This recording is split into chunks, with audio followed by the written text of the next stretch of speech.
E aí pessoal, tudo bom? Vamos começar hoje a nossa aula que vai falar de sistema locomotor, né? O barato dessa aula é que eu incluí um outro sistema que algumas das vezes a gente nem tem o hábito de estudar juntos, mas eu acho importante estudar ele junto e eu vou explicar o porquê, tá? No decorrer dessa nossa videoaula, tá? Que é o sistema epitelial ou sistema de revestimento, tá? Ele tem uma importância, ele está agregado com funções que vão fazer toda a diferença nesse sistema locomotor, tá? E a gente vai ver como isso ocorre, tá? Então vamos começar a nossa videoaula de hoje, sistema locomotor. Bom, como eu mencionei, né, eu vou começar falando do tecido epitelial ou do sistema de revestimento, né, ou revestimento. Bom, quem é esse revestimento ou sistema epitelial, tecido epitelial? É um conjunto de células, tá, que possuem basicamente as mesmas características, mesmo que não tenham formas iguais, tá? E a gente percebe isso aqui nessa imagem. Aqui a gente traz um tipo de tecido simples, escamoso. Aqui eu trouxe um simples cúbito, né, um simples colunar, estratificado escamoso, estratificado cúbico, pseudoestratificado ou transitorial. Reparem, todas elas estão justapostas. Isso que quer dizer isso, né? Não há espaço entre elas, tá? Por mais que as formas, a gente consegue perceber que as formas não são iguais aqui, mas não há espaço, né? Que a gente chama de substância intercelular, né? Entre as células. Por quê? Porque uma das funções principais desse tipo de tecido, tá, é isolar. Isolar o que, professor? Isolar o ambiente externo do ambiente interno, tá? Então, com isso, a gente consegue várias características importantes. Uma delas é proteger o nosso corpo de invasões, né, de micro-organismos que estão do lado de fora e que podem adentrar o nosso corpo. Tá? Então, é uma função muito importante, que é essa função da barreira. E a gente vai ver também que essa pele, né, ela possui outras funções agregadas a ela. Tá? Uma delas são as glândulas exócrinas. A gente já estudou, né, vocês já devem ter visto, sim, com certeza, né, viram o sistema endócrino. E aí, nesse sistema endócrino, a gente aprendeu, né, que existem glândulas endócrinas que produzem substâncias para o interior do nosso corpo, ou seja, no sistema sanguíneo, e existem as glândulas exócrinas, aquelas que produzem substância para fora do nosso corpo. E que substâncias seriam essas, nesse caso aqui? Bom, a gente tem o suor, tá? E aí que entra toda a importância desse tipo de sistema, né, de tecido, de revestimento em todo o sistema locomotor. Nós somos animais homeotérmicos, ou seja, a temperatura externa não pode influenciar a temperatura interna. E para que isso aconteça de forma eficiente, tá, a gente conta com o auxílio dessas glândulas exócrinas, que em situações de alta temperatura, a gente começa a produzir, né, o suor, e aí com isso facilitar a regulação da temperatura interna. Tá? E por que é tão importante para nós termos, né, essa temperatura constante? Porque essa temperatura constante ela é um marco muito diferencial na questão do movimento.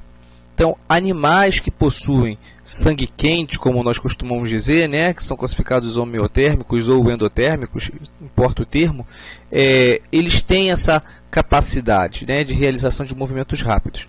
E a gente vai ver isso melhor como funciona, tá? E aí eu trouxe aqui, né? A principal função do tecido epitelial é revestir a superfície externa do corpo, as cavidades corporais internas e os órgãos. Ele também apresenta a função secretora. Bom, então foi isso aqui que a gente viu, tá? Proteção e secreção. Tudo bem? Vamos lá. Agora a gente chega aqui no tecido muscular. Tá? Tecido muscular são os nossos músculos, né? Os músculos do nosso corpo. Professor, eu sei que a gente tem muitos músculos. Sim, nós temos vários músculos, né?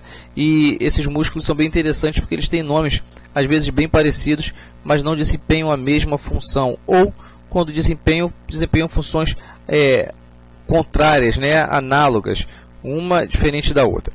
Enfim, isso para a gente agora não é importante, conhecer os nomes desses músculos, tá?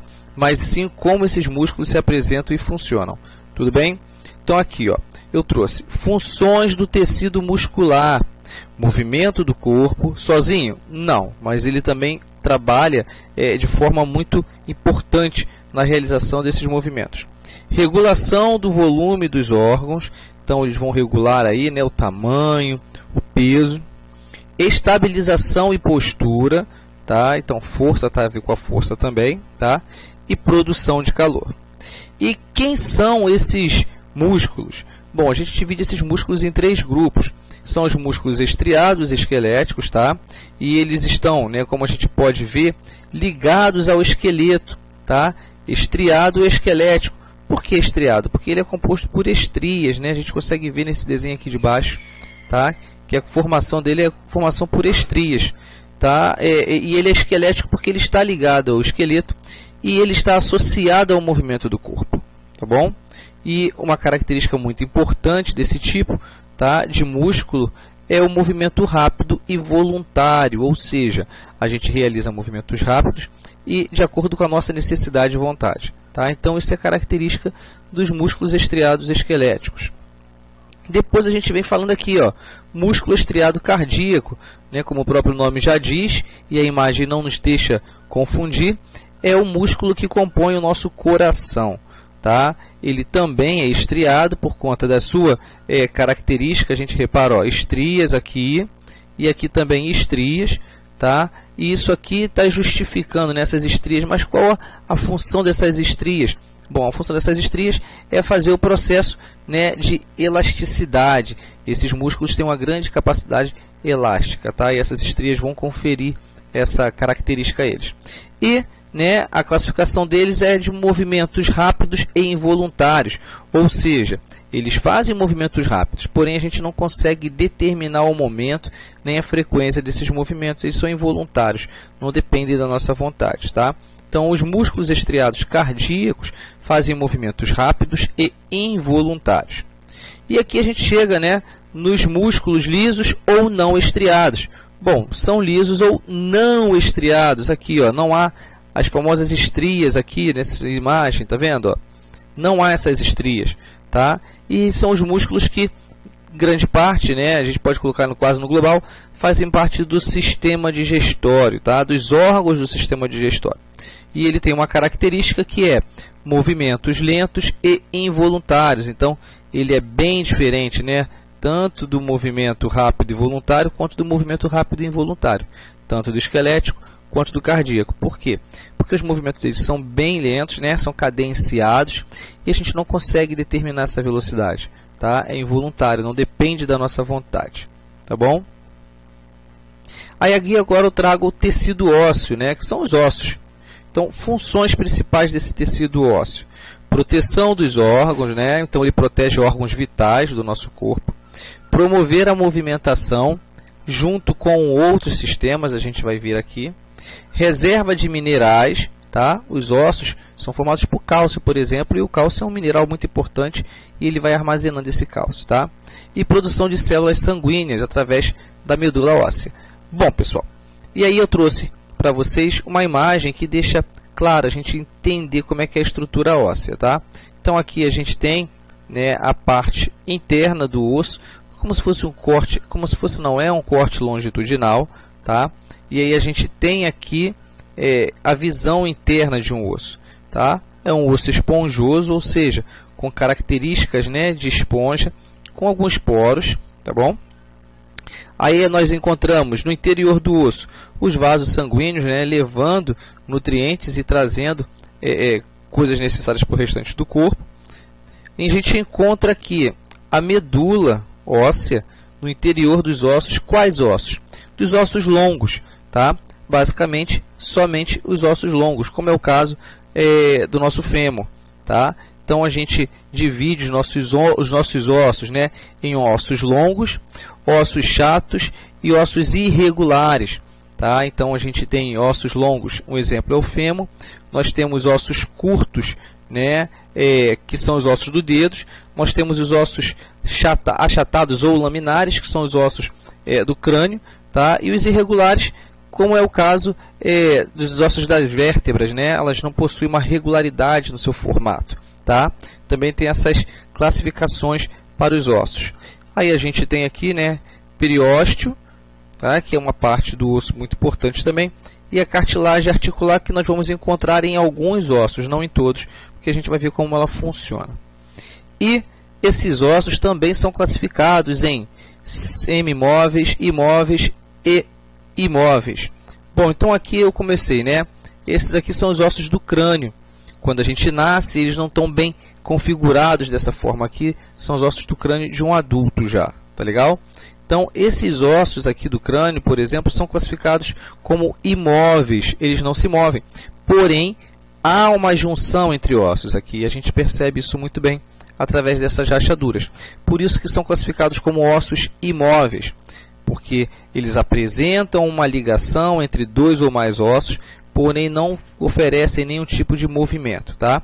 Então, articulação fibrosa imóvel, tá legal? Aí tá aqui exemplos, estruturas do crânio, dos dentes e do maxilar. Aqui ao lado a gente vê, tá, a articulação semimóvel. Nesse exemplo aqui são os ossos da bacia ligados à coluna, tá? E aqui na parte de baixo ligando os membros inferiores, tá? Então é uma articulação semi-imóvel. Ela possui sim uma movimentação, mas um tanto quanto limitada. E aqui a gente tem as articulações móveis, tá? Com a presença de líquido sinovial. Esse líquido vai diminuir aí o atrito. E onde é que a gente encontra, por exemplo, essa estrutura aqui, a cartilagem? Nos ossos semimóveis, mas em maior concentração nos ossos móveis, porque essas cartilagens vão diminuir, tá, o atrito que possa existir entre dois ossos. Então, essas cartilagens são de muita importância para o bom funcionamento do nosso corpo, do nosso movimento. E aí eu trouxe aqui, né, para a gente ter uma noção de como esse esqueleto humano é dividido, falando-se em movimento, tá? Sistema formado pelos ossos, articulações e músculos esqueléticos. Então, o que acontece? Como a gente consegue se locomover? Com um grupo de sistemas, né? Um grupo de sistemas trabalhando em conjunto promove esse movimento para nós, tá? E esses sistemas são o sistema ósseo, por exemplo, e o sistema muscular. Claro, com o auxílio, né, do revestimento da pele, explicando aquela situação de manter a temperatura do corpo estável. A integração entre o sistema esquelético e o sistema muscular é responsável pela sustentação, locomoção e do movimento do corpo. Então eu trouxe aqui, né? É claro que está bem pequenininho, não dá para vocês lerem, mas a ideia central é que vocês percebam que há muitos ossos, né? O nosso corpo tem muitos ossos, e aqui não estão todos, tá? Mas é necessário vocês memorizarem o nome dos ossos? Não, não é necessário. Mas entendo que esses ossos são milhares, né? Ou centenas de milhares, tá bom? E aqui com os músculos não é diferente. A gente percebe que boa parte do nosso corpo há a presença do músculo, né? Ele sempre recobrindo ou revestindo os ossos, tá? E a função é essa mesma, tá? Uma das funções, tá? É revestir e proteger os ossos. Eu trouxe essa informação que é muito importante, muita gente se confunde, tá? Não sabe qual é a diferença entre tendão e ligamentos. Bom, então tá aqui.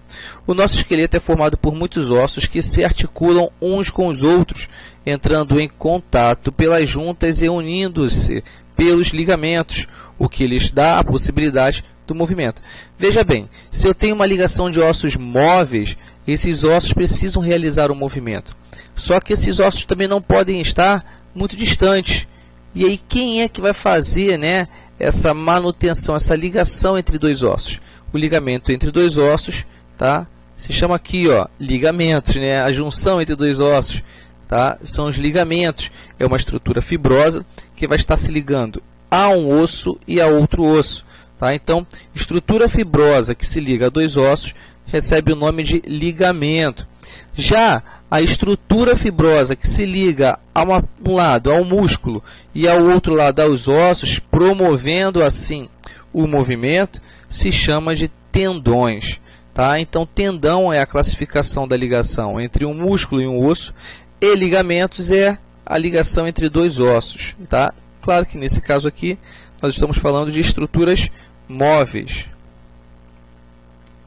Aí aqui eu separei, tá? Que a gente também faz a divisão do esqueleto entre esqueleto axial e o que seria esse esqueleto axial. Coloquei aqui um pequeno texto. No esqueleto axial estão todos os ossos que ficam próximos ou no próprio eixo central do corpo, incluindo o crânio, a coluna vertebral, as costelas e o externo. Então são esses ossos aqui, né? Aqui o crânio, coluna, costelas e externo. Tá? Esses ossos aqui basicamente são os ossos do esqueleto axial. Só que também nós temos o esqueleto apendicular. E quem é esse esqueleto apendicular?